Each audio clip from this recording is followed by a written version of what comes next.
bibliografi. Bibliografi ini penting lah. Memanglah semua penting. Semua bab dalam tesis penting. Semua penulisan penting. Bibliografi pun penting. Jadi yang bila kita nak buat bibliografi, kita kena konsisten lah. Kita sama ada buat gaya APA atau MLA. Tetapi biasanya pelajar dia suka yang APA ni. Katanya mudah. Tapi bila kita tengok, buat salah juga. Jadi bibliografi ini, kalau APA tu biasalah. Kalau kita tengok dalam buku ni, saya ada letak contoh bagaimana nak tulis rujukan dalam bentuk APA. Sebab kalau saya letak dua-dua ni, biasanya lah kebanyakan tesis memang APA. Jadi kita kena pastikan bahawa kalau jurnal, kalau rujukan jurnal, dia punya nama jurnal italic. Jadi kalau kita lihat di sini, kalau kita lihat contoh-contoh yang terdapat dalam ini, kejap ya, okey. Kita adalah semua sekali. Macam mana kita nak silap sini. Bibliografi dan rujukan, contoh nama Melayu kita nak rujuk macam mana? Nama contohnya, kalau contoh bibliografi dan rujukan, nama Alim Al-Mustaqim Billah Roslan, nama dia bab, kemainlah panjangnya, contohnya nama Melayu, kena letak nama Melayu semua, panjang-panjang lebar tu. Yalah, maklumlah zaman sekarang kan nama Melayu ada 3 perkataan, ada sampai 4 perkataan. Ada yang sampai 5 pernah cikgu nak tulis kat dalam masa sekolah nanti ya. Sebab itulah nama contohnya nama Alim Al-Mustaqim Billah. Akhirnya mak dia pergi buat chop. Jadi buku tulisnya semua di chop je. Tak larat nak tulis dengan tangan. Jadi nama Melayu letak nama penuh. Dalam bibliografi pun penuh, dalam rujukan pun penuh. Dalam tesis ni, dalam bibliografi begini. Jadi semuanya nama begini. Kalau nama Chin Lily contohnya letak Chin, ataupun bukan bibliografi letak Chin LL dalam bibliografi. Nama Arumuga Mutosami bagaimana. Nama Jepun bagaimana dan seterusnya. Ada contoh-contoh. Jadi kalau misalnya kita lihat dalam buku ini, kalau rujukan dalam tesis kita letak, kalau ni Normaliza Ibrahim 2019 dalam kurungan. Kemudian ada jadi kalau ada kurungan semua, letak kurungan semua, ada tak ada koma, letak kurungan semua. Jadi ini titik 2 kalau ada halaman dan seterusnya. Kita ada banyak contoh-contoh kita ya. Jadi dia bibliografi hendaklah mengandungi maklumat seperti berikut. Jadi ini ada semua maklumat-maklumat dia. Jadi penulisan rujukan dalam tesis bagaimana? Ini semua arahan ya. Jadi ada cara-cara penulisan, semua ada dalam ini supaya ia tidak keliru. Apa yang saya nak jelaskan di sini, pastikan apa penulisan dia mesti betul dalam bibliografi. Dan juga yang penting, ini dalam tesis, ini bibliografi. Okey. Apa yang awak rujuk dalam tesis perlu ada dalam bibliografi. Kemudian semak. Saya suka semak secara manual. Ya, manual. Maknanya saya printkan bibliografi letak tepi. Laptop letak kat sini. Tengok muka surat satu-satu letak. Kalau yang dah type, kita letak warna merah dekat laptop. Merah laptop, bibliografi kita tanda right. Lepas tu ini, right. Tanda right. Sebab kalau buat manual memang betul. Kita bukan nak percaya sangat dekat mesin ni. Bukan tak percaya ya. Memang tak percaya. Mesin, nama pun mesin kan. Jadi, dalam tesis ada rujukan tu, dalam biblio ada rujukan tu. Ni sebelum kita nak hantar tesis ni.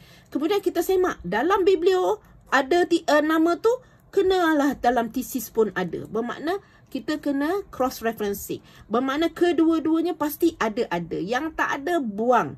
Janganlah semata-mata bercita-cita nak bibliografi sampai 10-15 halaman sedangkan tak ada pun dalam tesis. Memang kita pemeriksa, kita semak satu-satu. Sebab itu tugas pemeriksa. Satu-satu. Itulah kerja saya. Saya baca dalam tesis, saya buka, saya tengok belakang, saya write. Saya baca dia, ni kenapa belakang? Dalam ni tahun, contohnya, dalam ini namanya Muhammad Mustaqim Roslan, 2019, tiba-tiba dekat belakang, Muhammad Mustaqim Roslan 2018 pula. Dah lain pula tu. Macam seolah ada 2 artikel berbeza. Jadi salah. Macam contohnya dalam bibliografi ada. Aiman Mustaqim Roslan 2019. Tengok dekat dalam Aiman Mustaqim Roslan 2015. Memang tak kena lah. Dua-dua salah. Jadi pastikan. Semak satu-satu. Okey. Untuk tesis ya. Memanglah untuk tesis dan juga untuk artikel pun macam tu ya. Kita perlu ada 70%. rujukan terkini. Terkini maknanya macam saya katakan mestilah rujukan yang 5 tahun ke belakang. Jadi yang itulah yang awak pastikan. Kalau awak hantar tesis pada 2023, maknanya 5 tahun ke belakang lah, 2022, 2021, 2020, 2019. 5 tahun ke belakang. Okey, 70%. Makna apa yang awak buat ialah jumlahkan semua dulu. Semua dalam biblio. Okey, dalam biblio. Kemudian mula jumlah. Contohnya jumlah lah. Kita bagi contoh ya. Jumlah ada 100. Semua sekali dalam tesis dia. Kemudian saya kira yang 5 tahun ke belakang. Okey. 5 tahun ke belakang saya kira ada 70. 70 ya. Jadi awak tekan awak punya calculator dekat phone awak yang mahal daripada saya tu. Jadi awak tekan calculator. Jadi awak tekanlah peratus apa kali 100. Maknanya awak sudah ada 70% rujukan terkini. Maknanya tesis ini boleh diterima. Bermakna boleh diterima. Kalau misalnya ialah maklumlah kita ni sebenarnya nak mengelak daripada pelajar ni berplagiat. Ditiru bulat-bulat lah ataupun pelajar tu memang malas lah kesimpulannya. Nak baca pun tak nak. Nak rujuk yang terkini lagi lah tak nak. Lepas tu bila kita tanya kenapa tak ada rujukan terkini. Oh tak ada kajian Prof, tak ada. Saya cari-cari tak jumpa. Yang dia cari tu ada 3 je artikel yang dia cari. Yang lagi 546 artikel tajuk sama dia tak cari. Jadi dia kata saya dah cari tapi tak jumpa.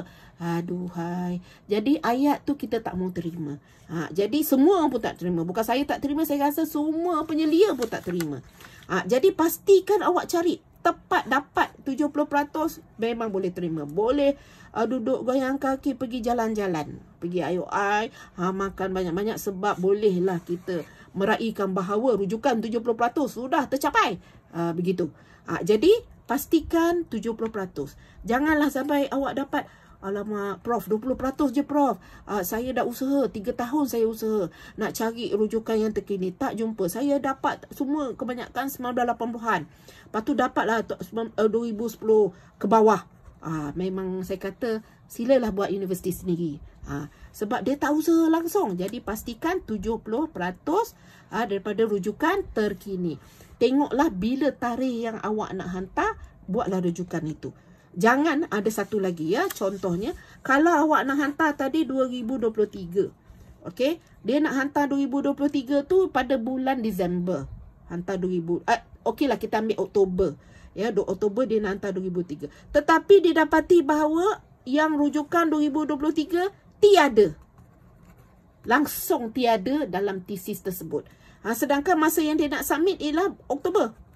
Maknanya artikel untuk 2023 dah keluar banyak dah. Dah keluar banyak. Tapi bila kita semak tak ada rujukan 2023. 2022 lagilah tak ada. Yang dia banyak yang ini. 2021, 2022 ni tak boleh lah. Kita kenalah ada itu utama yang ini. Yang memang kalau yang ada terkini masa awak hantar tesis memang terbaik lah. Ada pula yang ini lagi lah. Jadi ini penting. Jangan yang ini je kita fokus. Jadi pastikan ada. Pada tarikh awak hantar tu, tahun itu punya rujukan mesti ada. Okey? Penting. Bahagian ini penting. Rujukan ni semua penting. Cara-cara nak merujuk semua ada dekat dalam ni. Ada pelbagai cara buat rujukan. Biblio dan rujukan. Bagaimana kita nak tulis semua cara dia berbeza. Ya. Tapi kalau nama Melayu dalam jurnal Melayu memang tulis nama penuh ya. Normaliza Ibrahim contoh dia. Tetapi kadang saya hantar artikel ke jurnal antarabangsa, contoh dia, saya dah tulis dalam artikel tu Normaliza Ibrahim, bibliografi pun Normaliza Ibrahim. Tetapi dia orang yang formatkan semula. Jadi nama saya jadi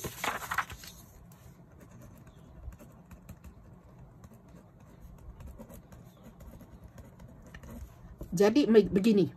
Okey, dia yang automatikkan buat. Saya tak buat. Sebab saya percaya, sebab kalau yang ini ada berjuta-juta orang nama Rahim NA, terutamanya Rahim ini memang ramailah berjuta. Jadi sebab itu saya ambil Normaliza Ibrahim. Tapi terpaksalah kita ikut cara jurnal itu.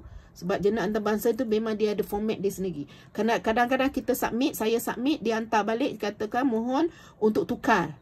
Tukar cara penulisan. sebaik kena ikut cara dia. Ni kerana kalau barat memang nama akhir lah. Sebab itu dia kena ikut semua cara barat. Jadi kita ikutlah cara barat. Terpulang kepada apa yang terkeluar. Kalau jurnal. Nanti jurnal saya jelaskan dalam video yang lain ya. Jadi jelas ya tentang penulisan biblio ni sangat penting 70%. Kalau tak cukup cari lagi. Jangan hantar tesis selagi tak cukup. Sebab ini menunjukkan kualiti tesis tersebut. Kalau misalnya awak dapat 60% tu memang tak boleh lah nak diterima. Sebab macam tak nak usaha sebenarnya boleh je cari. Banyak je artikel yang boleh sorot. Untuk artikel-artikel ni yang boleh sorot ya.